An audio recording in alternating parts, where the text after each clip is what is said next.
Welcome to Deep Focus. I'm John Kiriakou. The Middle East is in a state of upheaval. Gaza is all but destroyed. Hezbollah has been decapitated for all intents and purposes, at least for the time being, and the Lebanese government is barely functioning. Syria has been taken over by al-Qaeda with the support of the United States and Turkey, and Israel has moved well inside Syrian territory with no indication that its troops will leave in the foreseeable future. And to put a cherry on top of all that, Donald Trump opened his mouth and said that he intended for the United States to take what he called an ownership position in Gaza, which he said he wanted to develop as a seafront resort and make better than Monaco. He said that while sitting next to a grinning Benjamin Netanyahu. Never mind, of course, that it's a clear and obvious war crime. Every government in the region immediately condemned the comments, with the Saudi government doing so at 4:40 a.m. local time. The idea, of course, is a stupid one, and it's a non-starter, but it just goes to show you the American government's position on the war in Gaza. There's a lot to get through here, and just about none of it is good, so we are going to speak with Dr. Mohammad Marandi. He's a professor of English Literature and Orientalism at the University of Tehran and a frequent commentator on political and social developments for a wide variety of international news outlets. Mohammad, thanks so much for joining us. There's so much to get through. Thank you for inviting me, John. Always pleased to see you. So let's start with the situation in Gaza. At least 75% of the population of Gaza has been displaced. There is not a single working hospital. There's no water. There's almost no food. Disease is rampant. And the United Nations estimates that it will take decades just to clear the debris. So how does Gaza rebuild? Or rather, can Gaza rebuild? Is there any hope for Gaza Palestinians, even over the long term? I just wanted to first point out that after the martyrdom of the leader of Hezbollah, the organization replaced him with Sheikh Naim Qasim. And now all of the positions where the members of the military or senior members of the military were martyred, they've all been, those positions have been filled by new people. So the organization is, and the resistance is capable of functioning if it's needed to do so.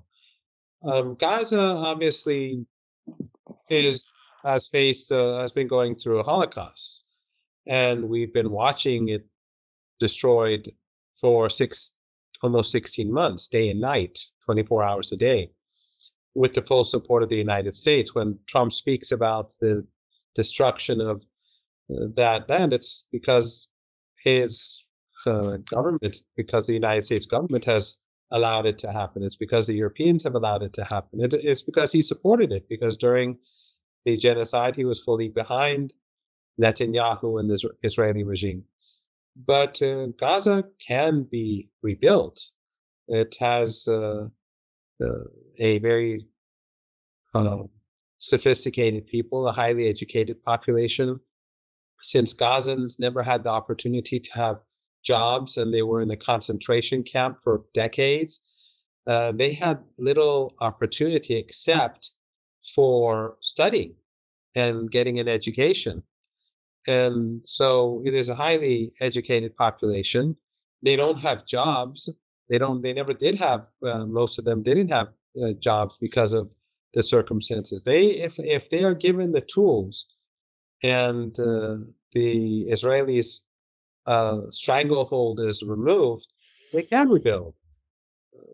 But the United States, obviously, the Israeli regime, obviously, and the Europeans, they don't want Gaza to be rebuilt.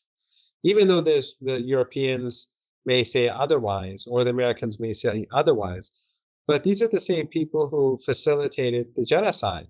Mm-hmm. And there's no reason for me to believe that they're sincere in wanting to improve the lives of ordinary Palestinians in that area. In fact, it's quite strange to see European politicians condemn Trump for proposing ethnic cleansing when these or American politicians, when these politicians were supporting genocide for 16 months. I don't see what has suddenly changed that has made them feel so concerned about the Palestinian people. The problem is not whether Gaza can be rebuilt. The problem is whether the Americans and the Israelis will allow it to be rebuilt. But the people of Gaza have shown their determination, just like the people of Lebanon. When the Israeli regime attacked Lebanon, they carried out the same genocidal airstrikes in Beirut and in Baalbek and in other areas. And just today, they murdered a family in Lebanon, a man and his 3 daughters, who was a member of Hezbollah. And simultaneously, we see the Al-Qaeda terrorists from Syria, Jolani and his people, attacking Lebanon from Syria. So there is obviously a coalition or a loose alliance between Israel, between the United States, between Al-Qaeda in Syria against the people of Lebanon and against the resistance. But they will survive. They will rebuild Lebanon. The people of Gaza will survive. They've been steadfast under the most horrific circumstances, and they will rebuild their land. Following up on Lebanon, Mohammed, it's on the brink of becoming a failed state, something akin to Libya or Somalia even. Do you think that is an inevitability, or can Lebanon somehow save itself? Well, the Europeans and the Americans have always tried to make sure that Lebanon, Syria, Jordan, Egypt, all of them would be failed states. All of them would be broken and fragmented and weak and incapable of governing themselves and defending themselves. That's how they provide security for the Israeli regime. The destruction of Syria didn't take place overnight. It was a dirty war that lasted for almost 14 years, since 2011. The United States, the email written by Jake Sullivan to Hillary Clinton about Al-Qaeda being on our side in Syria was at the beginning of 2012. So this was going on since 2011. So the destruction of Syria by Erdogan and by NATO and by oil and gas rich regimes in the region and in Israel and Jordan, this took a long period of time. The same thing has always been going on in Lebanon. Western embassies have been conspiring against the resistance, its supporters. Western NGOs have been conspiring against them, and pro-American factions that have been a part of the civil war and who were actually partners with the Israeli regime during the Israeli regime invasion in 1982, such as Samir Jaja. They are all determined to crush the supporters of the resistance, which, according to elections that have taken place in Lebanon, they've always constituted the majority of the Lebanese from all religious and sects and religions and sects. So Lebanon has been a failed state for quite a long period of time.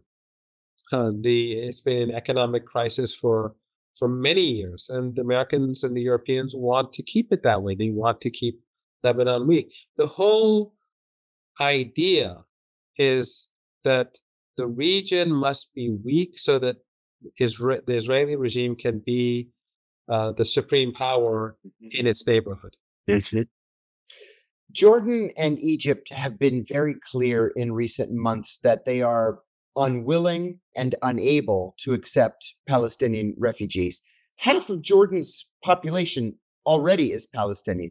Egypt's economy cannot handle an influx of refugees, but morally, they don't want to accept refugees who would then never be permitted to go home again. What do you think the roles of Egypt and Jordan should be here, especially in light of the fact that they both have close relations with the United States, but also feel a kinship, a brotherhood with Palestinians? I don't think the governments in Jordan and Egypt feel a great deal of kinship because they've been working with the Israeli regime during this whole genocide. They've been cooperating. They've been doing trade. They've refrained from sanctioning the regime, from imposing an embargo. They have political relations, economic relations, just like Erdogan in Turkey. Erdogan has been sending cheap oil from Baku to Israel, as well as Syrian oil that goes from Turkey to Israel, and he's been doing trade. He's preserved his political ties. The same is true with the Emirates. These people, these regimes, whether in Istanbul or in Cairo, or in Amman, um, all of them have betrayed the Palestinian cause. There's no doubt about it. That their actions don't reflect the views of the populations of these different countries, but the governments. Turkey. Erdogan pretends to be a great protector of the Palestinian people, but he did absolutely nothing. If he had broken off ties, if he had stopped exporting oil, if he had stopped business and trade, he could have put a lot of pressure on the regime. Instead, he condemned Ansarullah in Yemen for blocking the Red Sea to trade for the regime, to trade that was being carried out to the benefit of the Israeli regime.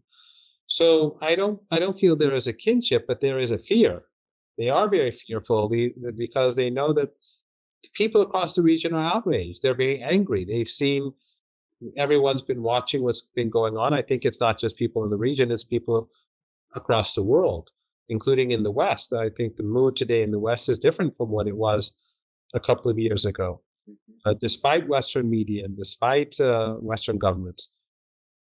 So I think it's fair to say that it is a dangerous situation for these regimes to be seen as further complicit, and if they are seen by the populations as cooperating with the United States to expel the indigenous Palestinian population, that could bring about their downfall. We have to remember that the so-called Arab Spring began at a time when everything was on the surface very quiet.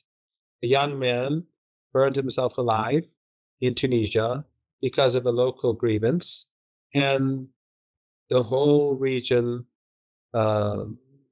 suddenly was facing earthquake after earthquake. The Tunisian government fell, then it was Egypt, and the whole of West Asia and North Africa had changed. I think the situation today is not very different from back then. In fact, I think it's potentially more dangerous. Mohammed, I'm personally very worried about Syria. I have long said that Bashar al-Assad, whether you liked his politics or not, was the only thing standing between the country's minority communities and complete destruction. Now Assad is gone, and Al-Qaeda, of all things, is in charge of the country. The United States, Turkey, and Israel are very happy about this. But for Iran, it seems to cut off the conduit for aid and arms to Hezbollah. How serious a loss for Iran was the ouster of Assad? How does Iran regroup, and what would that look like? Yes, it is a terrible situation for the people of Syria, not just for minorities, which combined, they are at least half of Syria. You have the Kurds, you have Christians, you have Alawis, you have Druze, you have Shia, but also the Sunni population. Many are Sufi. There are also other minorities, many ordinary Sunnis, many secular Sunnis. The Al-Qaeda only has the support of a small segment of the population. But this is something that Iran has been standing up against for a very long time. Of course, one of the countries that's also happy that Al-Qaeda has come to power is Qatar. They also play a central role in the destruction of Syria. But I'm not quite sure any of these countries are going to benefit from this, because Al-Qaeda is a fragmented organization. They are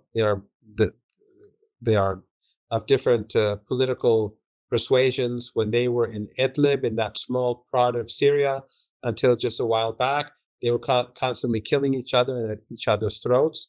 They are, many of them are the remnants of ISIS. Jolani himself was the deputy of ISIS. He carried out many car attacks, bomb attacks in Baghdad and Iraq and other cities. So this is a vicious group that has no sense of morality or does not care about human rights, and but they're allies of the West, and the West wants the destruction of Syria. It's very clear because of the Israeli regime, and of course Erdogan, who was key to the murder of hundreds of thousands of Syrians, has done this because he wants his piece of the cake too. But I don't think this is going to end well. There are already signs that Erdogan's government has buyer's remorse. The economy is collapsing. There's little fuel. There's a shortage of food. The infrastructure, which was severely weakened, has been even further weakened by constant Israeli bombings, and the bureaucracy has fallen apart. And again, these factions within Al-Qaeda, they are at each other's throats as well. So they're slaughtering minorities, they're slaughtering each other. Now they're attacking Lebanon. Today they've murdered a number of Lebanese citizens alongside the border. They won't attack the Israelis. They've allowed the Israelis to take some of the most strategic parts of Syria, and they've done nothing about it. But now they're attacking Lebanon. So you're right. It is a problem for Iran, but the biggest problem, of course, is for the people of Syria. But as I said, I don't think it's going to end well for Turkey or Jordan or Saudi Arabia or any of these countries. I mean, Saudi Arabia didn't support this, and neither did Egypt. But these groups are a threat to these countries. They're not a threat to Iran. They're a threat to countries in the U.S. camp. So that we have to take that into consideration. With regards to Lebanon, it is a challenge, but we have to keep in mind that Iran is supporting Gaza. Iran is the only country that supports Gaza directly. Their weapons, their capabilities to defend themselves comes from Iran, and the way I don't know how it's done, obviously, but if Iran can provide us military assistance, training, hardware, the equipment to make tunnels for Gaza, then it definitely can do the same, if not much better, for Lebanon, and they've done it for Yemen too. So I don't think it's a big problem for Iran. Syria is so messed up right now that it is. I'm just speculating, but it is, I think, much easier actually for Iran to transport whatever it wants through Syria today than it was during President Assad rule, because back then Iran would never do anything without the consent of the Syrian government. And the Syrian government during the last 3-4 years after it improved relations with Saudi Arabia and the Emirates, it distanced itself from Iran and it no longer cooperated with the resistance. So it wasn't as if Hezbollah had easy access to Iran through Syria during the last 2, 3, 4 years. But in any case, it's a challenge, but I don't think that it's something that cannot be overcome. Israel appears to be taking up permanent or semi-permanent positions in Syria. In my mind, that's an occupation, and it goes far beyond the occupation of the Golan Heights. What do you take from this? Is this supposed to be some sort of an Israeli buffer zone, which would also be illegal, frankly, or should we expect to see a fight in the future between Israel and Syria? I don't think under Jolani, or Shara as he is also called, that Syria will do anything about the Israeli regime. He's basically someone who's been installed by mutual consent. The fall of Syria was carried out by a coalition, meaning Erdogan, Netanyahu, Biden, and of course Qatar. They are the people who brought him to power, and so he's not really. He's never going to make a move against Israel. But Netanyahu is a fool, and I think the whole genocide, the immorality, of course, and the brutality and the evilness of the Israeli regime, all that aside, this whole genocide was foolish. The Israelis undermined their own legitimacy. But all of it, the whole genocide was because Netanyahu was pursuing his own political survival, not the interests of the Israeli regime. If Netanyahu was smart as a very evil person, he would have carried out a couple of months of genocide in Gaza, October, November, and then in December he would have said we won, and probably the narrative, the lies about beheadings and rape, that would have stuck, and Hamas would have been blamed, and so on. But he didn't do that because he needed the war. So he went on and on. And then as time went by, people saw the sheer brutality of the regime. They began to hear the real story about October the 7th, the lies, that the lies were exposed about the rapes and so on. So he made things worse for Israel by continuing the genocide. In Syria, what he has done is that he's by bombing Syria to show the people of Syria, of the Zionists, that he's powerful and that he's destroying Syria. He from day one he was undermining his allies in Syria, because he's only shown that as long as Assad was in power, Syria has its sovereignty, except for the areas that were already occupied in the Golan, that Syrian sovereignty was preserved, that Syria had a military, that the military kept the Israeli regime in check. Now, basically, what Netanyahu has done in order to show himself as strong among his own people is he's shown Jolani to be weak. He's shown Erdogan to be insincere, and he's basically weakened the foundations of the Al-Qaeda regime in the eyes of the overwhelming majority of Syrians. The Yemeni government issued a statement saying that it would fully and completely support Egypt and Jordan in the event that Palestinians are forced across their borders as refugees. The Houthis continue to harass commercial shipping in the Red Sea as a way to support the Palestinians. Do you believe that that will continue? And what other capabilities might the Houthis have? Yes, I think that as long as there isn't a permanent ceasefire that is respected by the Israeli regime in Gaza and on the border with Lebanon, then the regime, then Tel Aviv can expect more harassment from Yemen. And I think that Yemen is becoming much stronger as time goes by. First of all, it's become very popular. It's become a household name. During the Saudi genocide in Lebanon, the Saudi and Emirati genocide in Lebanon, which was supported by everyone back then, even Qatar, Al Jazeera was supporting the genocide initially. And then after the relations between Saudi Arabia and Qatar went downhill, and then we saw the siege that they imposed on Qatar, only then did Qatar shift its position. But in back then, all the Arabic media, because Arabic media is largely owned by these oil and gas rich despots, and so everyone, all the propaganda was against the Houthis, or Ansar Allah, as they're called, in Yemen. But they survived 7 years of genocide, and at the end of the 7 years, they forced the Saudis to accept a ceasefire because their capabilities grew. They started attacking key Saudi infrastructure, their oil facilities in particular.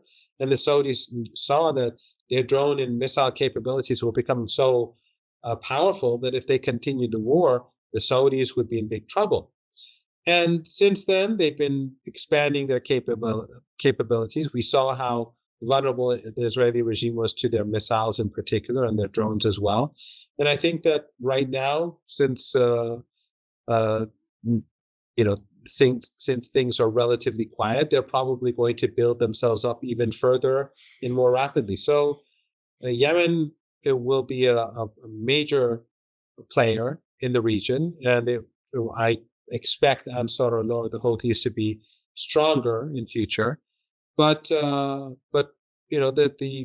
situation remains volatile, so I can't say whether ultimately we will have an ordinary situation, with whether things will go back to normal in the Red Sea or not, because so far the Israelis are violating the ceasefire in Lebanon, and regularly. Just today they killed a family of 4, as as you know, and in Gaza, they've been violating the deal, and now Trump says that the third phase or the third stage of the deal won't be implemented for Gaza, and this I think is very damaging for the United States because he was a guarantor. The U.S. government was a guarantor for this deal, and when the United States government, which was a guarantor, says that they no longer accept the deal, that means that the United States is not an entity that you can negotiate with. And this is a common Israeli tactic, really, where the Israelis get everything has to be in phases. And the Israelis get what they want in the first phase. And then in the next phase or the third phase, they decide they don't like the deal anymore and they walk away. They've been doing this for many years.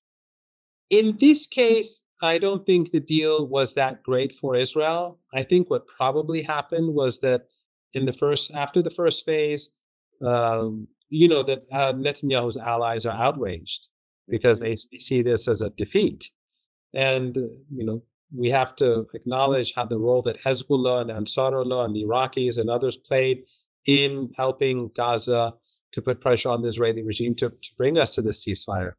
But Netanyahu's extremist allies, I mean, all Zionists are extremists, but his very extreme allies believed that this was a defeat, and Netanyahu promised them that they go back to war. I think that Trump does not want war in Gaza. That's my belief, and I think what really happened, this whole talk about expelling Palestinians from Gaza, it's not going to happen. The Palestinians resisted genocide, and they went through this Holocaust and survived because they were unwilling to go. The Americans can't expel them. But I think the reason why Trump did this is because he wanted to give Netanyahu this prize that he could show to his coalition, so that phase 2 or the second stage of the ceasefire agreement can go forward. This is just my speculation. This is just a guess. But I have a feeling that Netanyahu, either we're going to have a war again because the second phase is going to begin and Netanyahu needs his coalition partners, or his government falls or potentially falls. What can strengthen Netanyahu is this promise that in the future the Gazans will leave. Of course, I'm sure that Trump gave him other concessions, like the bunker busters that are used to slaughter people. And in the West Bank, we see that the West Bank is increasingly looking very bad, and people are being killed, and homes and infrastructure is being destroyed by the regime. But I think Trump said this so that Netanyahu can go home and say, look what I've got, what I've received. Let's continue with phase 2 and continue with the ceasefire. That's my guess. Of course, what Trump said is utterly immoral and should be condemned. And it shows that he has no moral compass like previous U.S. presidents. But I think the reason why he said this was because he wanted Netanyahu to look strong so that the ceasefire can continue. But I don't think he really I'm just guessing, of course, that he really has the intention of carrying this out. He may try to carry it out. Who knows? It's Trump, it's the United States. You can never be sure about the United States on anything.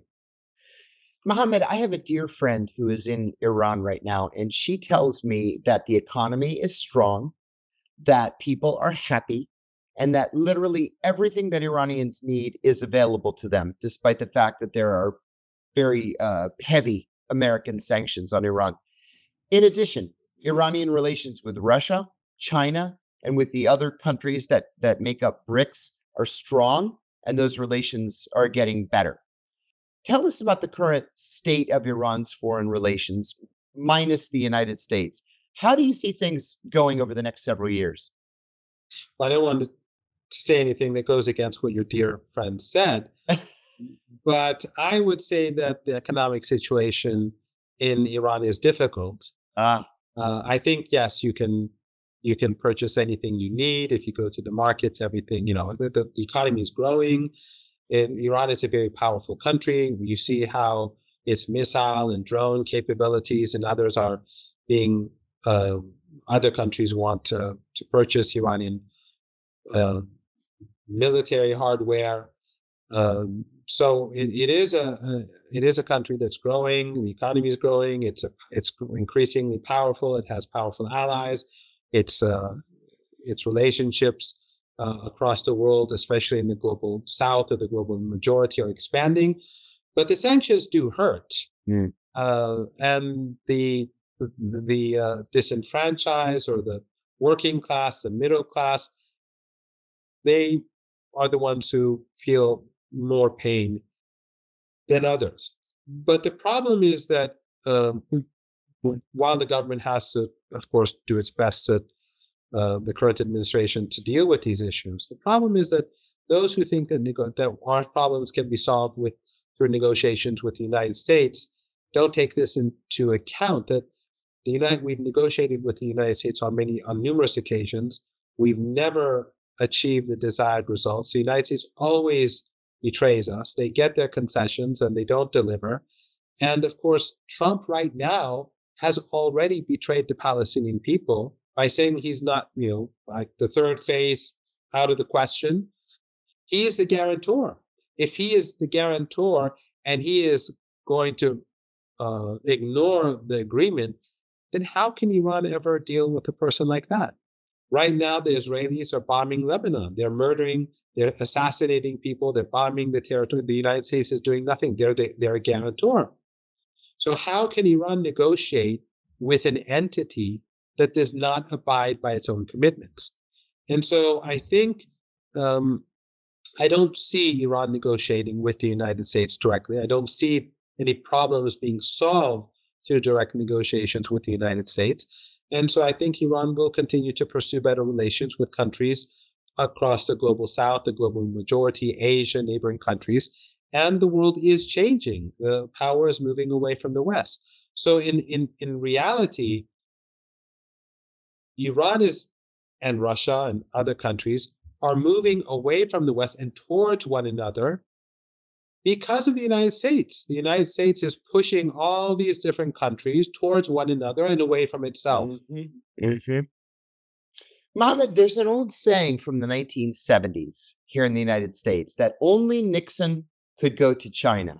It meant that Richard Nixon, who was really the most anti-communist president in American history, he was the only person who could actually make peace with China. It was in Richard Nixon's second term that the U.S. and China opened diplomatic relations. And really, it's what Nixon is remembered for, besides Watergate, of course. Now, some in Washington are saying that only Trump could go to Iran. I'm not saying that there's any scenario in which Donald Trump actually goes to Iran. But can you see a scenario whereby Donald Trump actually tries to make peace with Iran? Can you see, for example, the opening of embassies in Tehran and Washington sometime in this next 4 years?